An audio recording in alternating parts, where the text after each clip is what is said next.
Hi, this is Kelly. This is a special Juneteenth episode of Two Broads Talking Politics.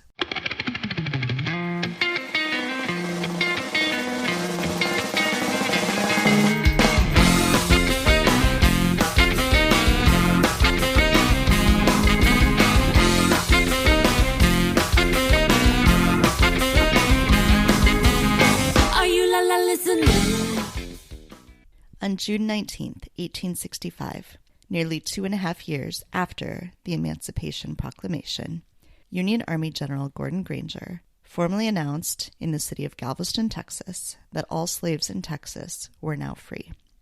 June 19th is now known as Juneteenth and has been continuously celebrated since 1866 as a day of freedom. I spoke with Sherry Williams, the founder and president of the Bronzeville Historical Society in Chicago, about the importance of Juneteenth. So I want to talk some about Juneteenth, but maybe just to start, if you could talk a little bit about yourself and what the Bronzeville Historical Society is and why you started it. Well, Bronzeville Historical Society began as a sort of a way to have children who were in the community get engaged in some of the cultural heritage events that had been occurring pretty much all of my entire life. I had a family that was wrapped deeply into how we celebrate and honor the ancestors and how we honor the elders. And my daughter shared with her school teacher at that time, I would say it was probably about 1997. And she shared with her school teacher in the 6th grade that, hey, my mom is always taking our neighbors' kids and her and her daughter, her sisters as well, to events that were happening sort of traditionally in neighborhoods.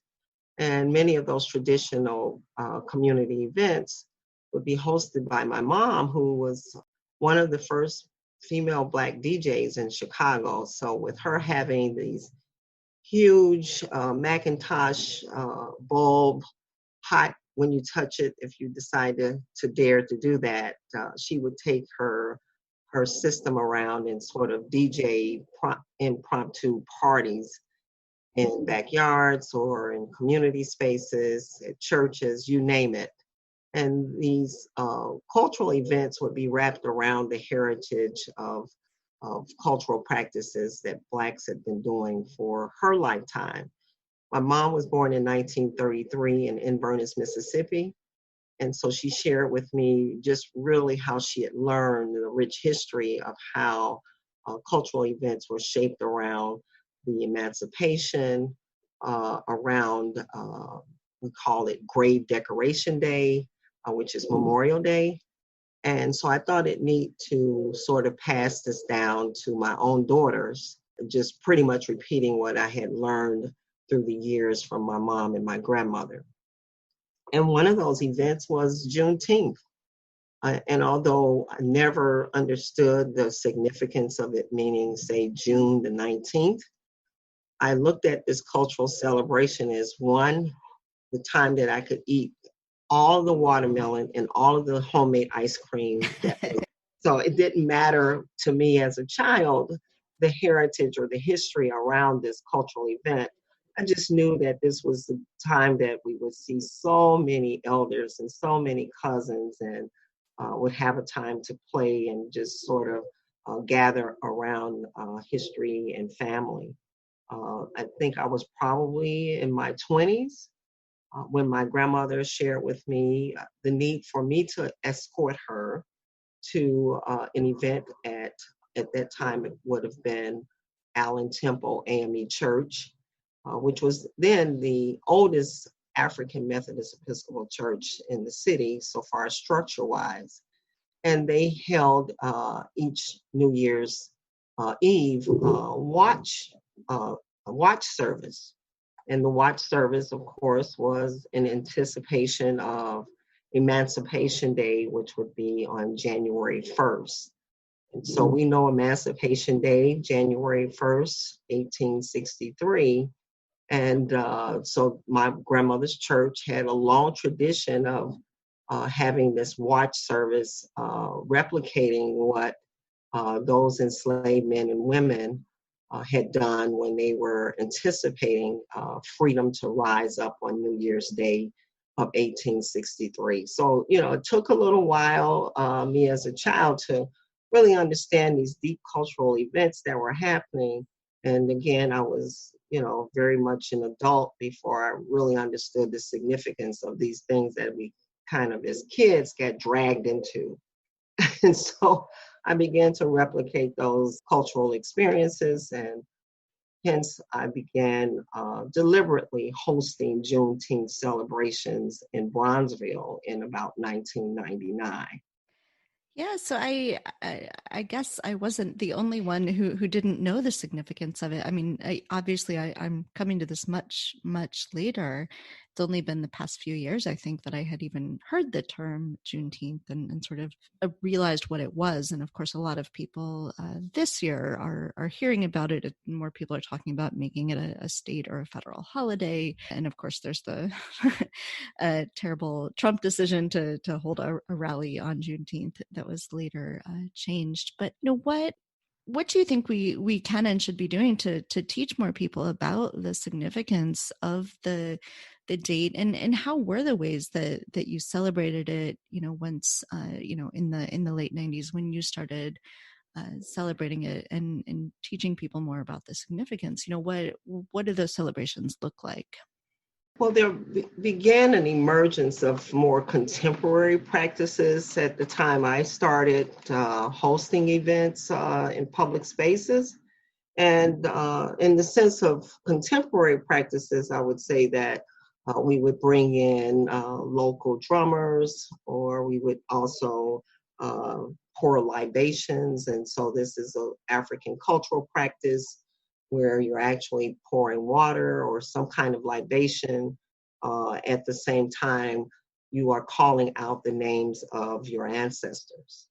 And not necessarily your kinships. They could be ancestors in the sense that these are significant people whom had contributed greatly to freedom and to society. So, for instance, I could easily call out the name of Harriet Tubman while we would go in a circle and speak loudly their name and speak their names to just have an affirmation that we recognize these ancestors as being whom we feel we have still a profound connection to today.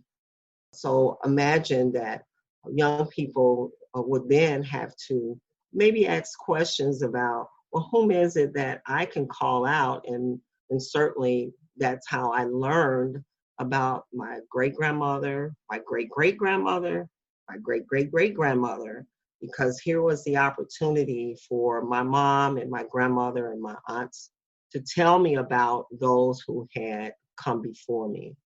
And so this would have been a more modern practice in terms of, what I've looked at historically, that a practice of pouring libations and then speaking the names out loud to accompany a Juneteenth event has become very, very, very much important to how we practice Juneteenth celebrations.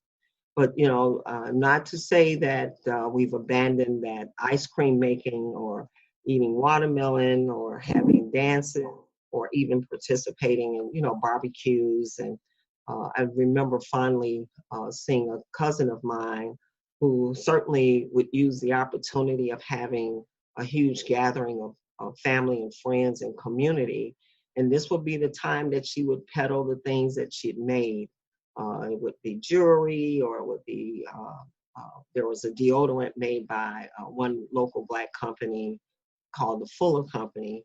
And so she would sell items, sort of in the sense of maximizing her time there.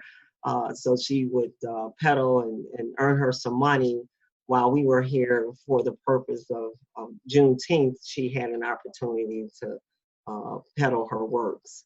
And of course, there were others who would be there. And so my mom, she would sell jelly and jam and cha-cha, and she later learned to quilt. So here, these opportunities to gather around heritage and history and celebration would often turn into a festival laced with people bartering and exchanging recipes and sharing, of course, family stories and histories. And then the grapevine would certainly be a part of that whole gathering that communities across Chicago, and of course, those who would be visiting from out of town, or those who were just reporting back for, hey, I visited Inverness, Mississippi, and I found out that, one of the businesses is struggling. So you would get information from far and near just being a part of this really, really important celebration. So one thing I've been thinking as more people sort of think about and discover what Juneteenth is, and if it does become a federal holiday, a state holiday, what might it look like for people who are not Black to be celebrating Juneteenth? Would that be something that's appropriate or not appropriate? How how would you like to make sure that this is a holiday that is still respected as a cultural practice, without being, just one more day that people are just off work and barbecuing? What might that look like? Well, I meant to really take a look more deeply as to how many states in America actually recognize Juneteenth as a holiday, and I know that it's upwards of more than 40. And with that said, again, there are many people who probably didn't know their state honored Juneteenth as a holiday. And Illinois is one of those states that does honor Juneteenth as a holiday. It doesn't need to maybe have its visibility raised, certainly in the times and challenges that we're having about really making certain that the narrative of how freedom was gained, and certainly how it's not taken for granted by a lot of communities of African descent. I think that we need to spend the time possibly collaborating with groups that we might Google, or in passing we might see a flyer or something on Facebook or Twitter where there's a Juneteenth event happening. And I think certainly sharing that information widely is the first steps for getting this Freedom Day, Juneteenth, widely understood as being one that has been around since 1865. And so it's been a continuum of looking at what freedom means for African communities, African Americans in particularly, have never not celebrated Juneteenth.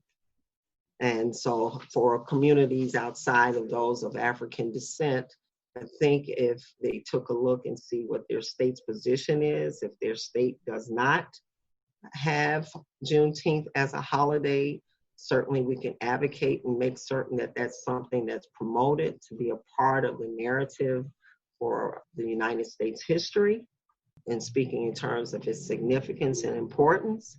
But if you are in a state that already recognizes Juneteenth as a holiday, maybe lean on our legislators and say, hey, is there materials or reading materials or educational materials that could be read at home, whether it's a homeschool or whether it's someone who just really wants to get a fuller understanding of how and why the practice of celebrating Juneteenth is important. So again, just many people may not understand that this is a practice that recognizing Juneteenth as a holiday that has never been abandoned by the African American community. So there have been lots of parts of Black history that are really not very well taught in schools still, certainly not when I was growing up, but still even now. I think a lot of people in school get the sort of highlights of Black history and might hear about, Rosa Parks and Martin Luther King Jr., but then don't hear a whole lot of other stories that are so important. What could we be doing in general through organizations like yours, Bronzeville Historical Society, to make sure that these are parts of our history that are much better, much better known, much better understood in ways that could really help us building a better society. Well, I know that in 2012, I was actually appointed a commissioner for the Amistad Commission in the state of Illinois. And through that commission, a curriculum was developed that is free and available for all to experience. So you don't have to be an educator to go on the DuSable Museum of African and African American History website to look for any curriculum from as early as those who are 3 and 4 years old, of course, through higher education. So the curriculums certainly give families who may want to say, hey, how can I really share with my family members this profound history of Juneteenth? There are materials that are out there that certainly meet all of the qualifications for educators. And so I encourage teachers to look at those materials created by the Amistad Commission of Illinois to bring those experiences into their classrooms, because so often materials that speak about freedom and equality may not have the materials that speak about how Africans and African Americans celebrate their freedoms. And so curriculums are out there, free and open to the public, that could very well be used and integrated into teaching practices. If teachers find themselves not having the materials available, they are available for free as a result of Illinois' Department of Education. So I think that's one way to consider, especially now that we have a shelter-in-place order. Why not take advantage of the tools that are online?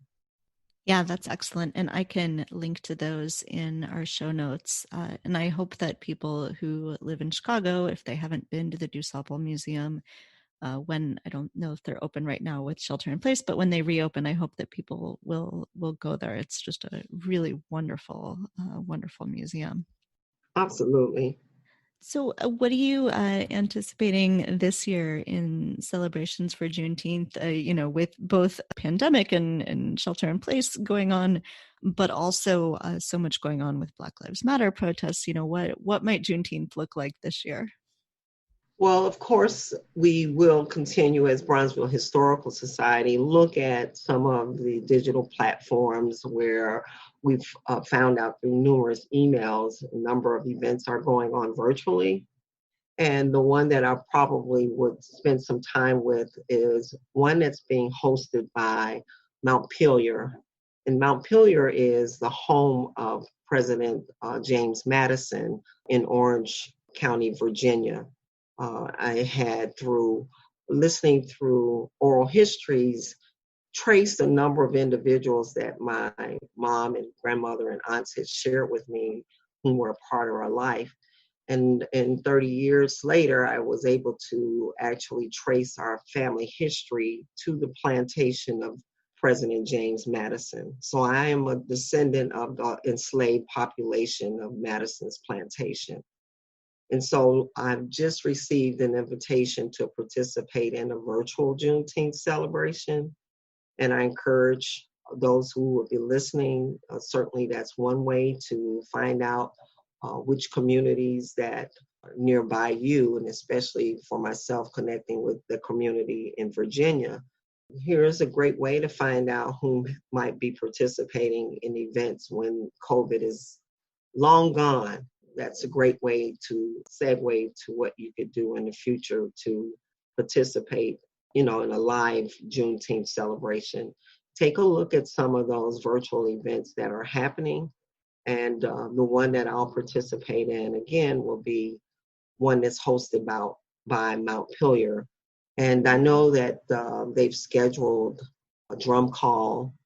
They've scheduled some storytellers, and storytelling is a very important part of Juneteenth celebrations.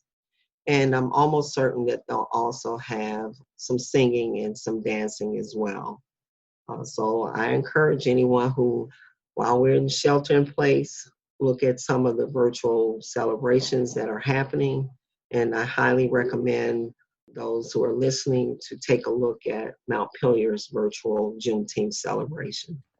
So, rightly, a lot of Confederate statues have been pulled down recently. What are some historical figures that you would like to see have statues in their places? Well, I would say if we had done a better job of how history was written in many history books, some of the challenges we have to find what really is truth wouldn't be as difficult. So I find myself so often looking at what I call revisionist history. And sometimes I want to pull my hair out my head because I read some things that I go like, okay, that's not really right. For instance, my oldest daughter is 42 years old. And so imagine 30 years plus ago, she brought home her U.S. history book.